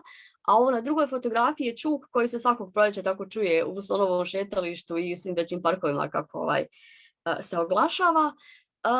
Nekoliko slučajeva je bilo da ili ga napadnu vrane ili ispadne iz gnijezda, tako da je bilo par slučajeva koje smo tako dobivali na oporavak i većina njih su, znači ovo na slici je ista vrsta, isti primjerak, znači ptica koja je bila ispala iz gnijezda pa je nakon kraćeg oporavka puštena i tako je odletela u slobodu.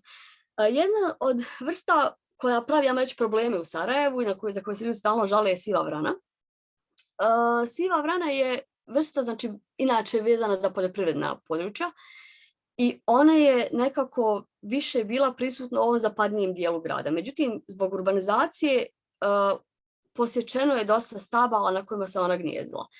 I sad ljudi pitaju zašto se povećao broj. Mislim, broj se možda čak i nije povećao, one se samo prebacili. Bilo je jedno noćilište na otoci gdje su one tamo kod remize tramvajske i vrane su tu dolazile na noćenje, međutim kad su napravljene nove zgrade, vrane su se samo prebacile u druge dijelove grada. I zato ih sad ima više na slonovom šetalištu, zato ih sad ima više na Dobrinji, ali u biti populacija je nekako stabilna.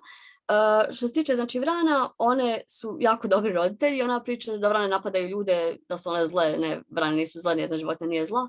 One jednostavno brane svoje ptiće, međutim svako malo se desi da ptići ostanu nezaštićeni. Ovo isto na fotografijama je ista jedinka, znači koja nam je donesena kao ptić star tek nekoliko godina koji je ispao iz gnijezda i nakon kraćeg oporavka narastao je i sad još uvijek se vrti tu po parku i još uvijek je živ koliko znam. Što se tiče promjena vezanih za pojedine vrste, osim što su nam nestali lešinari sa područja Sarajeva, nestao nam je gačac ili poljska vrana. Ova vrsta je počela da se gnijezdi u Bosni i Hercegovini 60. godina prošlog vijeka i znalo se da na području Sarajeva između 1980. i 1992. godine je bilo nekih 150 do 200 gnijezda. I ima sad spisak lokaliteta na kojima su ta gnijezda bila. Međutim, nakon formiranja ornitološkog društva Naše ptice, mi smo htjeli provjeriti te lokalitete i nije ih bilo i našli smo znači samo 4 lokacije u gradu Sarajevu. Gnijezda su bila u bašti Zemaljskog muzeja, u današnjem kampusu univerziteta, na otoci i na Iliđi. Međutim, nakon sječe drveća na Iliđi iz nekog razloga na ovim drugim lokalitetima, ptica je potpuno nestala i samo jedna jedina jedinka je viđena 2018. godine i to je prijateljica moja Sabina Miširović je slučajno fotografisala pticu pošto nije znala šta je, pa kao čisto onako da pita i to je ovo je posljednji podatak za prisustvo gačca na području Sarajeva. Znači, do nestanka je došlo isključivo zbog antropogenog djelovanja. Međutim, neke vrste su nam se pojavile. Evo konkretno, znači galeb klaukavac koji je vrlo sad čest i na Miljacki i na Bosni i na željeznici. Prvi podatak za kanton Sarajevo bio je 2010. godine kada je ova ptica zabilježena kod Ilijaša, a kažem sada je viđamo tokom cijele godine. Inače je bila samo tokom zime, sada bude kažem, tokom cijele godine. To je inače vrsta koja je vezana za Mediteran, ali se počela je širiti svoj areal prema sjeveru i eto, kažem, postala je stalni dio sarajevske ornitofaune. Druga vrsta, i ovo je vrlo interesantno, znači ovo je prvi nalaz ove vrste u cijeloj Bosni i Hercegovini. Ovo je istočna šarena muharica koju je naš kolega Robert Mlinac zabilježio prošle godine u parku mladenaca na Čengić-Vili. Znači vrsta koja nikad ranije nije zabilježena na području Bosne i Hercegovine, nađena je u samom centru grada. I vrlo je moguće da ima još negdje, samo što je niko nikad nije, mislim moguće da je bila ranije, samo što niko nije obratio pažnju. A što se tiče Sarajeva, u posljednjih par godina smo primijetili značajno povećanje ove populacije, ove vrste. Ovo je veliki vranac, veliki kormoran, koji se još uvijek ne gnijezdi u Sarajevu, ali veliki broj ptica smo zabilježili u parku Atmejdan na onim platanima, tako da je moguće da će ili tu ili još gore prema gornjem toku Miljacke početi da se gnijezdi. Znači, niko im ne smeta. Sad, tu nešto nema mnogo hrane, pošto se kormorani znači hrane ribom i na lošem su glasu zato što navodno pojedoše sav riblji fond. Međutim, ovom staništu izgleda odgovara, tako da treba pratiti ovu populaciju i vidjeti šta će se s njom desiti u narednih nekoliko godina. Isto tako, prije nekoliko godina zabilježen je pokušaj gnježđenja bijele rodene i liđi, koji je bio zabilježen samo jedne godine i nije se održao, znači te godine nije napravljeno gnijezdo, niti je bilo zabilježeno poslije toga. Međutim, sad znamo da na Romaniji imaju 3 gnijezda i ako odete prema Romaniji u periodu seobe, mogu se tako vidjeti rode kako šetaju po onim livadama i traže hranu. Uglavnom kažem, znači 3 gnijezda da sad imamo. A prošle godine je bio slučaj da su neke rode zalutale ovdje u Lukavicu, pa su tako šetale oko kružnog toka i pokušavale naći ovaj put prema Africi. Što se tiče gnježđenja, ovo je podatak za prvi podatak o gnježđenju ovog drozda bravenjaka, koji je po prvi put zabilježen na Iliđi, a sada je postao vrlo čest i vrlo brojan na vrelu Bosne, tako da kad god da odete na vrelu Bosne vidjet ćete sigurno i odrasle i ptiće, nekako izgleda da mu ova zaštićena područja kantona Sarajevo odgovaraju. Zašto se to dešava? Zato što prema podacima drugog evropskog atlasa ptica gnjezdarica, za koji su podaci prikupljeni između 2013. i 2017. godine, pokazalo se da u prosjeku godišnje se prema sjeveru za kilometar pomjera areal vrsta. Tako da je moguće da osim ovog galeba klaukavca i ovog drozda ćemo mi dobiti još ovih vrsta koje su za sada bile vezane za toplja područja za Mediteran, pa treba onako obraćati pažnju. Obzirom da je istraživača jako malo, mi nekako se trudimo da angažujemo što više ljudi, ne samo biologa, nego i ljudi koji bi inače željeli se baviti izučavanjem ptica. I ovo su fotografije sa radnih kampova, sa malim ornitolozima koji iako nisu znali latinski naziv niti jedne vrste, trudili se da nešto zabilježe, tako da sad tu imaju patak i patka i bijela plastirica umjesto plastirica, ali dobro, mislim, bitno je pokušati. Znači, nadamo se da će uskoro da ćemo imati malo više istraživača i da ćemo nekako znati šta imamo na vrijeme, a ne da vrste otkrivamo sa zakašnjenjem. Eto, rekla sam, ja inače pričam jako brzo, nadam se da sam nekako uspjela približiti ovo što to imamo u Sarajevu i šta se nadam da ćemo još otkriti. Hvala Nermina. Očekujem da nađemo još novih ptica. Žao mi je što su neke nestale. Znao sam da su davno nestali, znači ti lešinari koji su živjeli u okolici grada Sarajeva. Ali možda se vrate. Nestali su dole. Možda se vrate, jer je bio prije nekoliko godina na Romaniji, baš je bio jedan primjerak bjeloglavog supa, koji je sletio čovjeku na kuću. I sad čovjek zove i kaže na kući mi nije. Biće to težak povratak, ali me raduje pojava znači ovih novih. To je jedan prirodni proces koji se dešava svugdje u svijetu, sve sa ovim klimatskim promjenama i biljke mijenjaju znači svoje staništa, evo ptice mijenjaju svoje staništa. Interesantno da ih je bilo 268, da je sad 163. Tu treba malo da se zabrinemo u kom pravcu razvijamo grad, ugrožavamo znači tu vrstu, ali o tom potome. Ja bih zamolio sljedećeg, znači uvodničara Sašu Kunovca, sisar u okolini grada Sarajeva. Mislim da će to biti jednako interesantno predavanje. kao što je bilo i Nermino, kao što je bilo profesorice Šoljan, Mirzete Memišević i Tonija Nikolić. Izvoli, Saša. Hvala lijepo, Dalibore.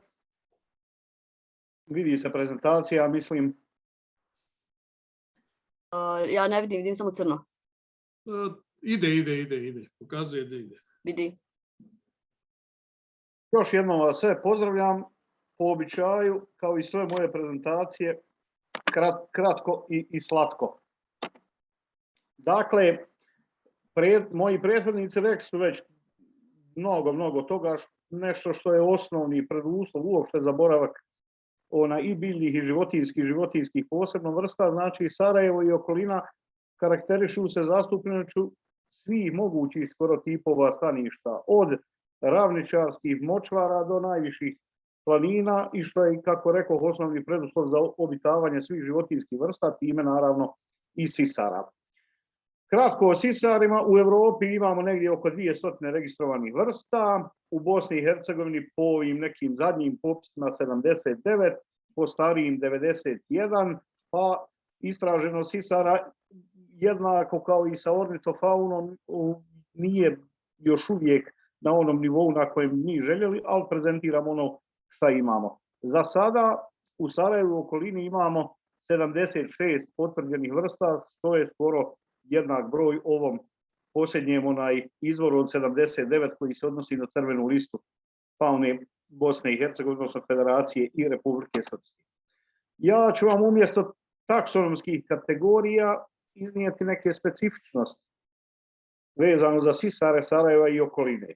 Koje su specifičnosti možete vidjeti na ovim fotografijama. Znači, možemo se pohvaliti da imamo od onih najmanjih, kakav je ovaj mali poljski miš, Micromus minutus, do naravno najveće kopnene zvijeri, mrkog medvjeda. I ako dobro pogledate, ovo nije nikakva greška, ovo je medvjedica ovog proljeća sa 4 mladunca. Između njih naravno sve skoro druge vrste sisara koje obitavaju i u cijeloj Bosni i Hercegovini.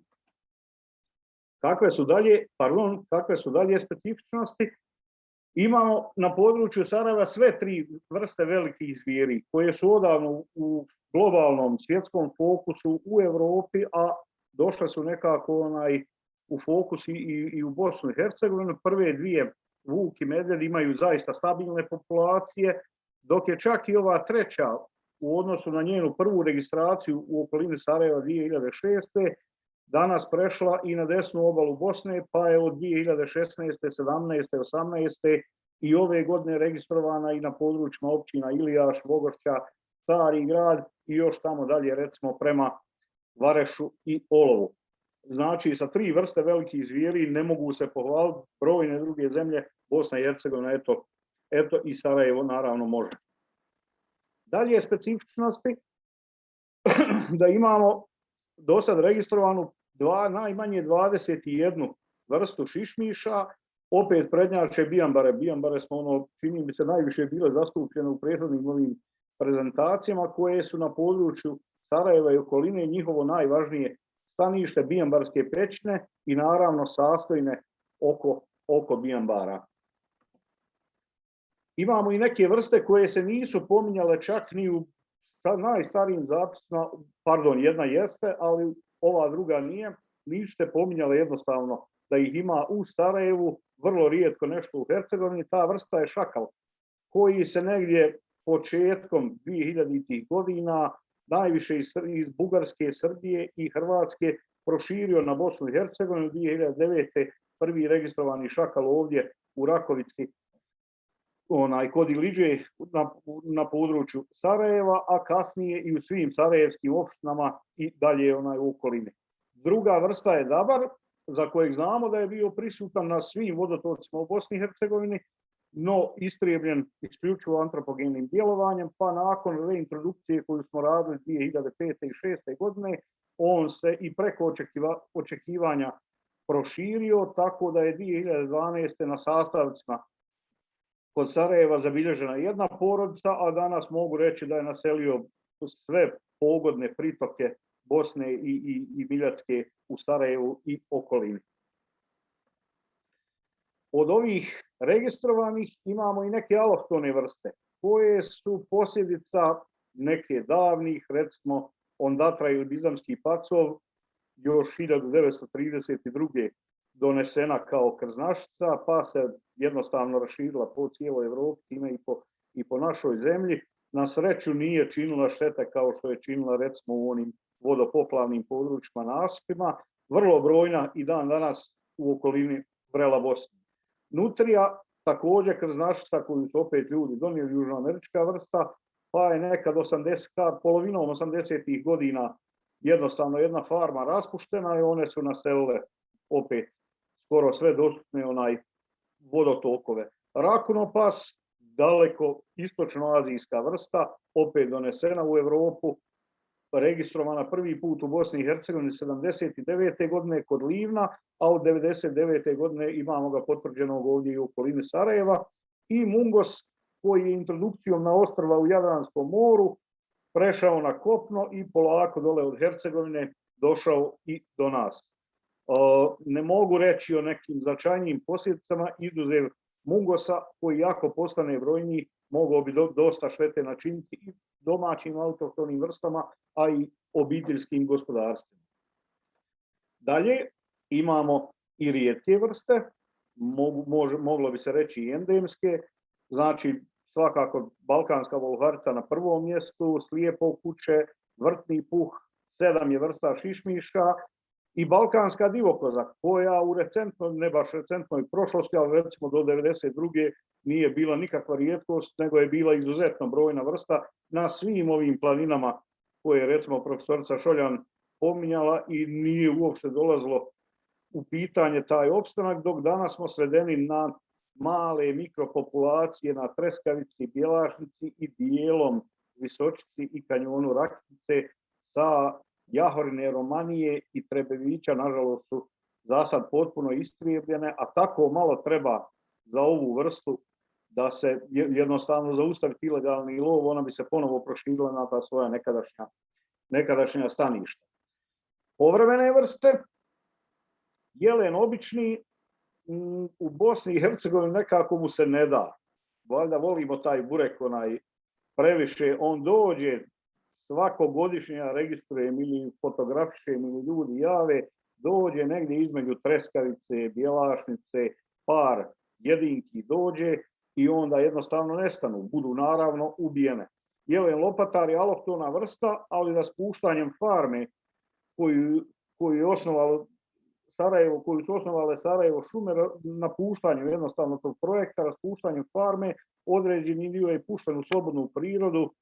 Ne vjerujem da će se to zadržati, inače su velike lutavce, a kako rekao, suviše taj burek volimo. Može se zaključiti, dakle, da u pogledu zastupljenosti sisara mi ne zaostajemo za ostalim dijelovima Bosne i Hercegovine, da imamo, uprkos svim mogućim negativnim faktorima i svemu, imamo još očuvane te prirodne vrijednosti, samim tim i sisara, a te vrijednosti danas koje cijenimo dijele se u ovih nekih 6 kategorija.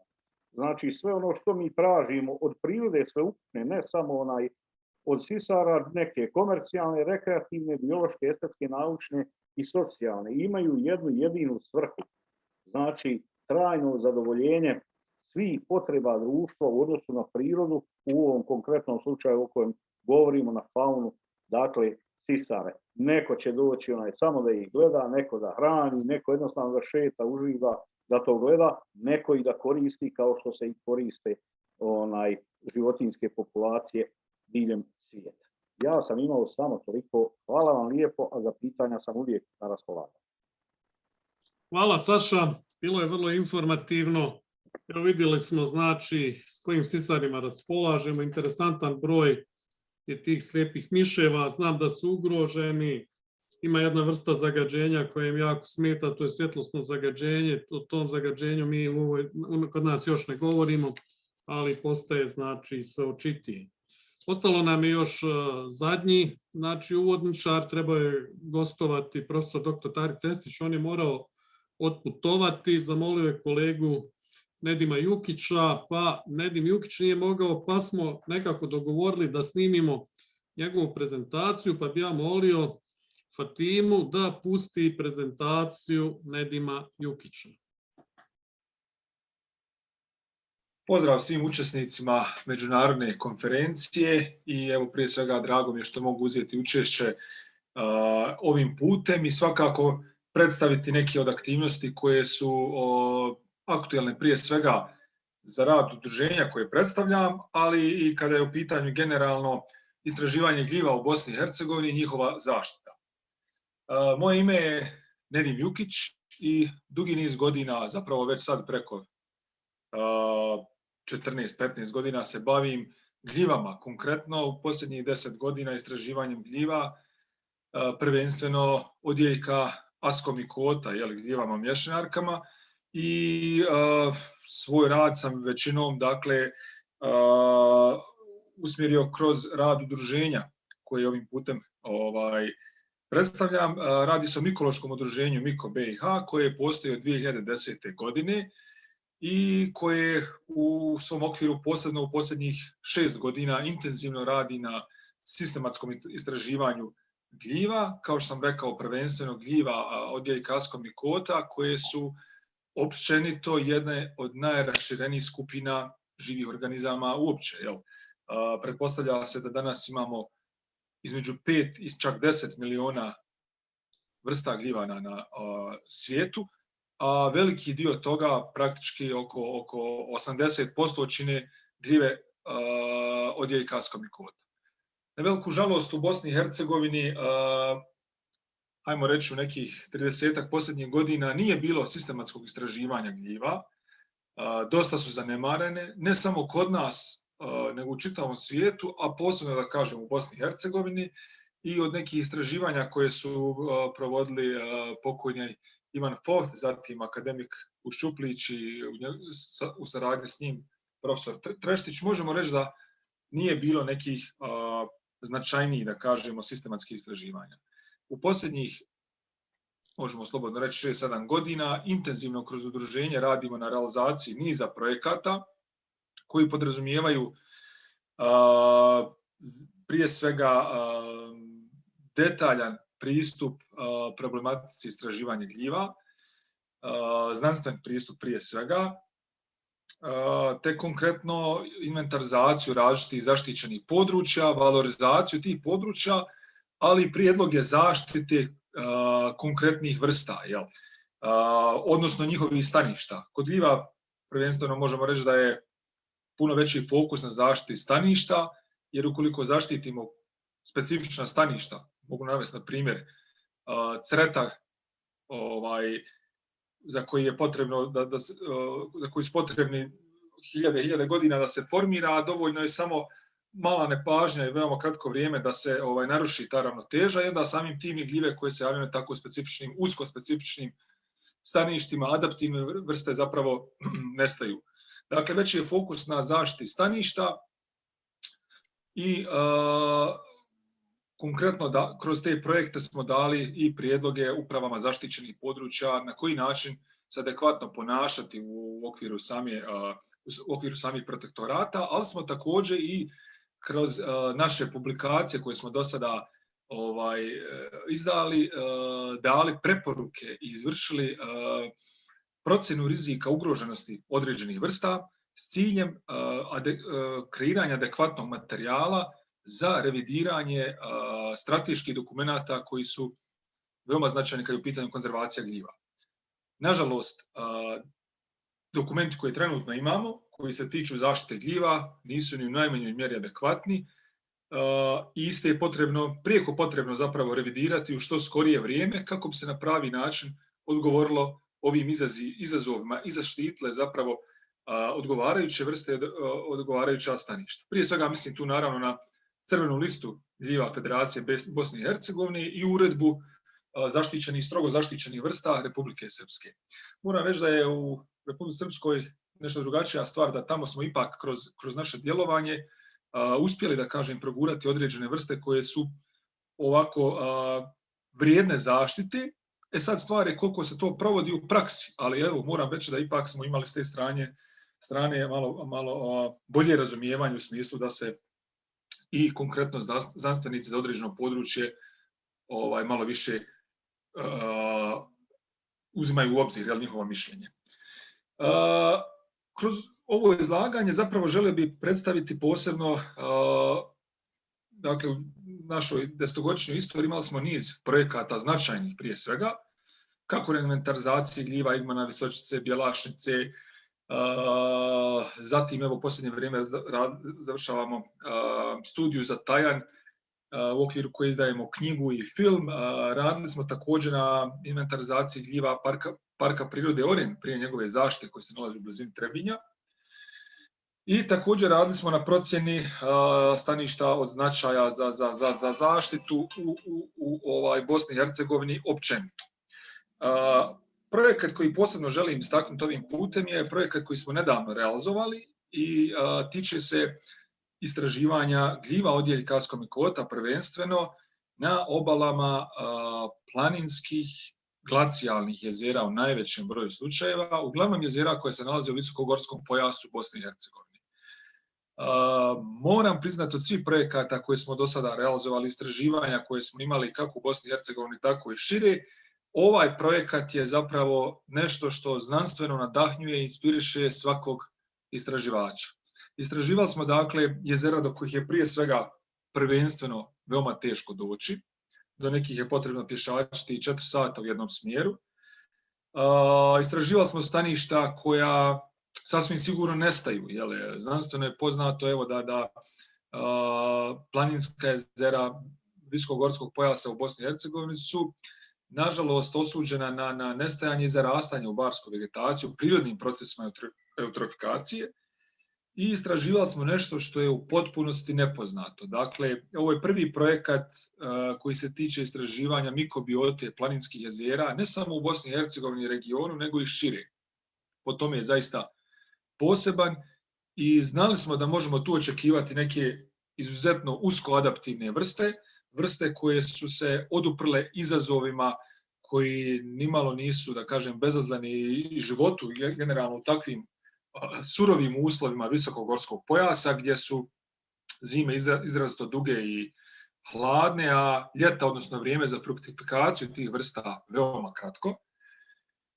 I na kraju rezultati projekta su to i pokazali. Kao glavni output projekta smo izdali knjigu koja je prije nekoliko dana odštampana pod naslovom Gljive gorskih očiju, svijet koji nestaje, simboličan naziv. Pod istim imenom je snimljen zapravo i film u okviru koji se može pronaći na našem YouTube kanalu Mikološko udruženje Miko BiH pod istim nazivom. Dakle, kroz knjigu i film smo predstavili mikrobiotu 18 planinskih jezera koja smo istražili. Moram reći zaista da se radi o jednom fascinantnom projektu koji je oduševio sve nas.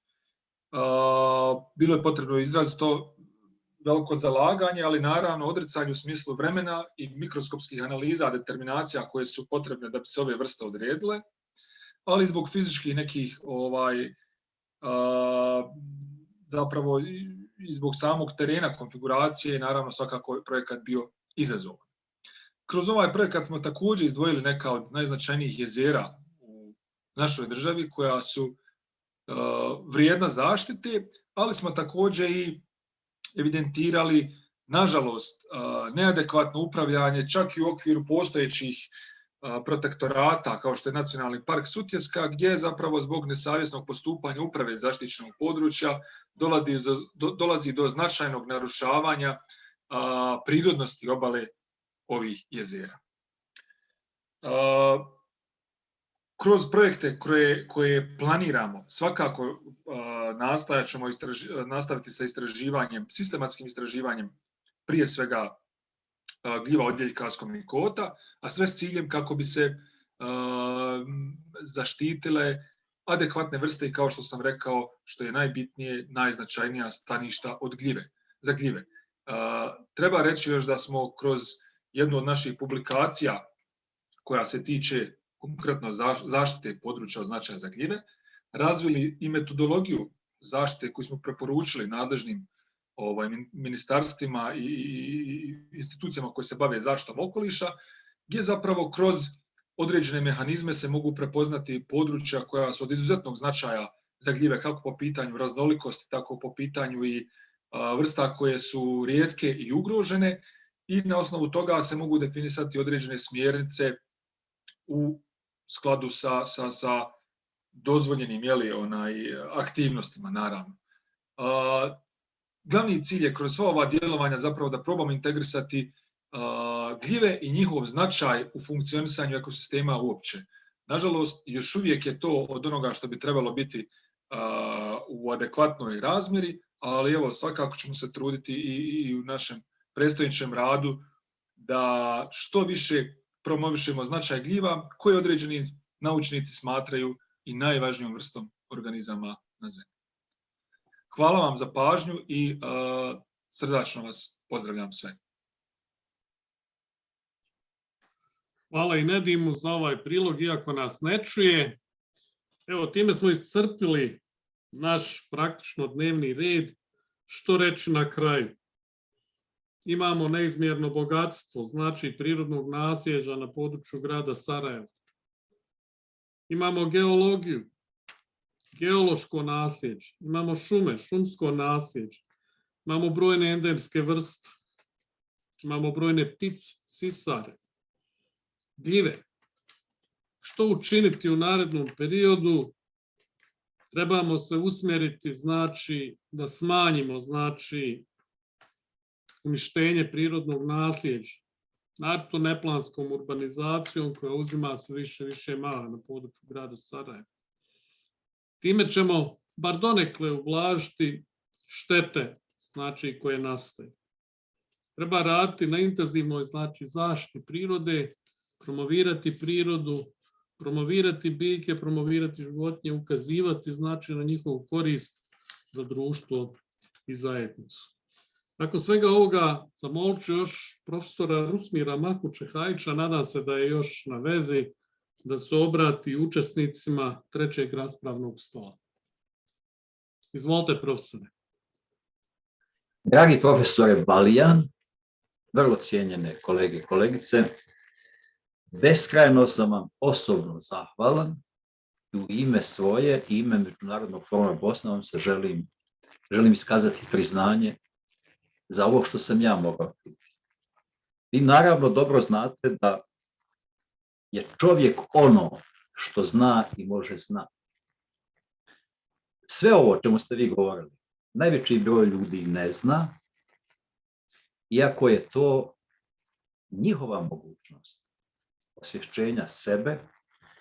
To osvješćenje nije moguće bez neprestanog otkrivanja, slušanja, gledanja.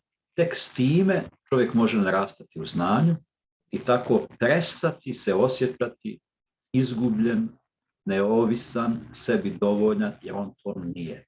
Njegova tragedija je upravo u tome.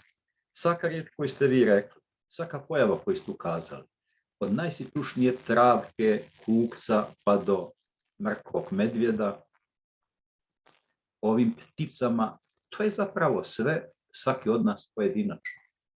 Moderno doba karakterizira upravo taj osjećaj da naše osobno ja može neovisno o objektivnom svijetu, obzorima. Dugo vremena smo živjeli s uvjerenjem da je to tako.